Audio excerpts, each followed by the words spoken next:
ఉన్నటువంటి విద్యా ఉద్యోగ వార్తలని ప్రముఖ తెలుగు దినపత్రికల నుంచి మనం ఇప్పుడు మాట్లాడుకోబోతున్నాం. సో ముందుగా చాలామంది అభ్యర్థులు ఎన్నో రోజులుగా ఎదురు చూస్తున్నటువంటి ఇంపార్టెంట్ అప్డేట్ అయితే ఇవాళ అన్ని తెలుగు దినపత్రికలో వచ్చింది. సో ప్రధానంగా మనం ఆ వార్త గురించి మనం ఇప్పుడు మాట్లాడుకోబోతున్నాం. సో మొదటిగా బ్యానర్ రీడింగ్ చూసుకుంటే మే 25న పూర్వపు విఆర్ఓ విఆర్ఏలకు పరీక్ష, 25న జిల్లా కేంద్రాల్లో రాత పరీక్ష, ఇక సొంత జిల్లాలకు కేటాయించేలా చర్యలు, ఓవరాల్గా జీపీఓ నియామక ప్రక్రియకి మార్గం సుగమం. సో మనం ఇక టాపిక్లోకి వెళ్తే,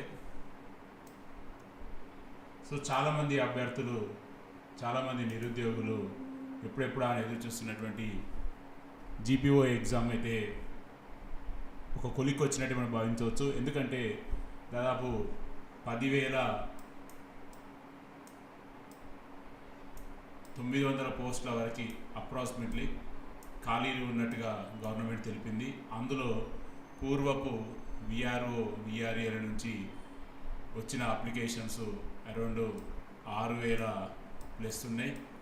సో ఇంకా దాదాపు 5,000 వరకు, 5,000 నుంచి 4,500 మధ్యలో ఈ ఎగ్జామ్ తర్వాత ఖాళీలు ఉండే అవకాశం అయితే ఉంది. సో దాదాపు ఈ యొక్క అప్రాక్సిమేట్లీ 5,000 పోస్టుల కోసం తెలంగాణలో ఎంతోమంది విద్యార్థులు ఎదురు చూస్తున్నారు. సో వాళ్ళందరికైతే ఇది ఒక గుడ్ న్యూస్ అనే చెప్పుకోవచ్చు. ఎందుకంటే ఓన్లీ స్టేట్మెంట్ రూపంలోనే కాకుండా, పేపర్లో వార్తల రూపంలో కాకుండా ఒక అడుగు ముందుకు పడి ఈరోజు వాళ్ళకి ఎగ్జామ్ దిశగా అయితే జీపీఓ వెళ్ళబోతుంది.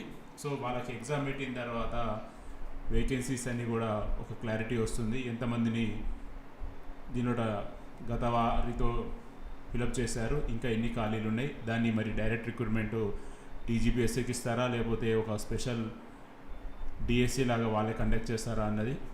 సో ఇక మనం న్యూస్లోకి వెళ్దాం. 25న విఆర్ఓ విఆర్ఏలకు పరీక్ష, జీపీఓ పోస్టుల భర్తీకి ఏర్పాట్లు, కలెక్టర్ ఆధ్వర్యంలోనే పరీక్ష నిర్వహణ. ప్రభుత్వం రాష్ట్ర వ్యాప్తంగా ప్రతి రెవెన్యూ గ్రామానికి ఒక జీపీఓగా గ్రామ పాలనా ఆఫీసర్ ఉండేలా చర్యలు తీసుకుంటుంది. అందులో భాగంగా ఇప్పటికే పూర్వపు విఆర్ఓ విఆర్ఏలందరి నుంచి దరఖాస్తు స్వీకరించారు. వారందరికీ స్క్రీనింగ్ టెస్ట్ పెట్టేందుకు సమాయత్తమవుతున్నారు. ఈ నెల 25న పరీక్ష పెట్టనున్నారు. ఇప్పటికే ప్రతి జిల్లాలోనూ పరీక్ష కేంద్రాన్ని ఎంపిక చేయాలని కలెక్టర్కు ఆదేశాలు అందాయి. పరీక్ష కేంద్రం దాని నిర్వహణకు నోడల్ అధికారిని డిప్యూటీ చేయాలని సూచించారు. తొలుత టీజీపీఎస్సీ ద్వారా నిర్వహించాలని అనుకున్నారు, కానీ పలు పరీక్షల నిర్వహణలో తీరిక లేకుండా టీజీపీఎస్సీ ఉందని అన్నారు. ఈ క్రమంలో కలెక్టర్ల నేతృత్వంలోనే ప్రతి జిల్లాలో పరీక్షను పూర్తి చేయనున్నారు. జీపీఓ చేయబోతున్న విధులు బాధ్యతలపైనే ప్రశ్నలు ఉంటాయని అధికారులు స్పష్టం చేశారు. సో జీపీఓ సిలబస్కు మనకి అఫీషియల్గా ఇక్కడ ఇవ్వకపోయినా కానీ ఇక్కడ ఒక క్లారిటీ ఇచ్చారు. జీపీఓ చేయబోతున్న విధులు బాధ్యతలపైనే ప్రశ్నలు ఉంటాయని అంటున్నారు. అంటే వాళ్ళకి ఆల్రెడీ ఆ వర్క్ మీద ఐడియా ఉంటే వాళ్ళు సులభంగా ఎగ్జామ్ అయితే రాయగలుగుతారని దీని అర్థం. అభ్యర్థులంతా గతంలో రెవెన్యూ శాఖలో పనిచేసిన వారందరికీ జాబ్ చార్ట్ పైన కనీస అవగాహన ఉంది. కఠినమైన ప్రశ్నలు ఏమీ ఉండవని తెలిచారు. ఎలాగో పోస్టుల కంటే దరఖాస్తుల సంఖ్య తక్కువే ఉంది. ఈ క్రమంలో ఎలిమినేషన్ ప్రక్రియ ఉండదని గ్యారంటీ ఇస్తున్నారు. అయితే ప్రశ్న పత్రాన్ని జేఎన్టీ అధికారుల ద్వారా రూపొందించనున్నారు. ఇప్పటికే రెవెన్యూ శాఖ జేఎన్టీ అధికారుల మధ్య చర్చలు పూర్తయ్యాయి. పరీక్ష కంటెంట్, అర్హతలు, జాబ్ చార్ట్ వంటివి ఎగ్జామ్ పేపర్ తయారు చేసి వారికి వివరించారు. దాని ఆధారంగానే పేపర్ రూపొందించారు. ఈ నెలాఖరులో జీపీఓల ఎంపిక ప్రక్రియ పూర్తయ్యే అవకాశం ఉంది. సో ఓవరాల్గా జేఎన్టీయూ ఈ పేపర్ని తయారు చేసిందని వీళ్ళు చెప్తున్నారు. మరి ముఖ్యంగా వాళ్ళ యొక్క విధులు బాధ్యతలు జాబ్ చార్ట్ మీదనే ప్రశ్నలు రాబోతున్నట్టుగా వీళ్ళు తెలియజేస్తున్నారు.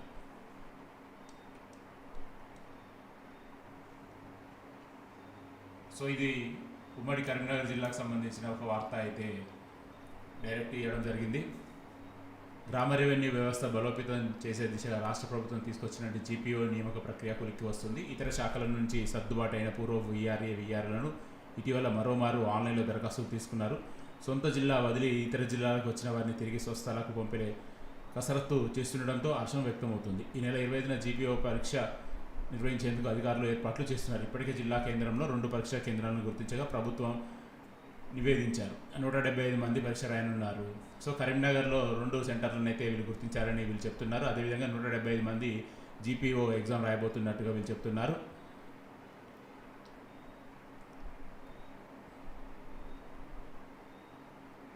సో కరీంనగర్ చూసుకుంటే గతంలో 217 మంది దరఖాస్తు చేసుకున్నారని, తర్వాత డిగ్రీ అర్హత కలిగి ఉన్న వారు ఇంటర్మీడియట్ లోపు అలా వివిధ రకాలుగా లెక్క తేల్చారు. ఇక ఉత్తర్వులు రావడమే తరుడై అన్న సందర్భంలో నేరుగా నియమిస్తే కోర్టుని చిక్కులు వస్తాయని గవర్నమెంట్ భావించి మళ్ళీ ఈ నెల 26 వరకు మరోమారు ఆన్లైన్లో దరఖాస్తులు ఆహ్వానించారు. ఇందులో ఇంటర్ డిగ్రీ వారికి అవకాశం ఇస్తూ స్క్రీనింగ్ పరీక్ష రాయాల్సి ఉంటుందని స్పష్టం చేసింది. సర్వీస్ విషయంలో స్పష్టత ఇవ్వకపోవడంతో కేవలం 175 మంది మాత్రమే మాతృశాఖకు వచ్చేందుకు సుముఖత చూపారు. ఇందులో 119 మంది వీఆర్ఏలు, 56 మంది వీఆర్ఏలు ఉన్నారు. సో ఒక క్లారిటీ ఏంటంటే చాలామంది పూర్వపు వీఆర్ఏలు సర్వీస్ మీద క్లారిటీ రాకపోవడం వల్ల చాలామంది ఆప్షన్ అయితే ఇవ్వలేదని చెప్పేసి ఇక్కడ క్లారిటీగా డేటా కనబడుతుంది. మరి చూడాలి ఏం జరగబోతుందని. సో ఏదేమైనా కానీ జీపీఓ డైరెక్ట్ రిక్రూట్మెంట్కి కూడా ఒక అడుగు ముందు పడిందని మనం చెప్పుకోవచ్చు. ఎందుకంటే పూర్వపు వీఆర్ఓలతోటి అడ్జస్ట్మెంట్ చేసిన తర్వాత ఖచ్చితంగా డైరెక్ట్ రిక్రూట్మెంట్కి వెళ్ళే అవకాశం అయితే ఉంది. సో ఇది ఫ్రెండ్స్ ప్రస్తుతం ఉన్నటువంటి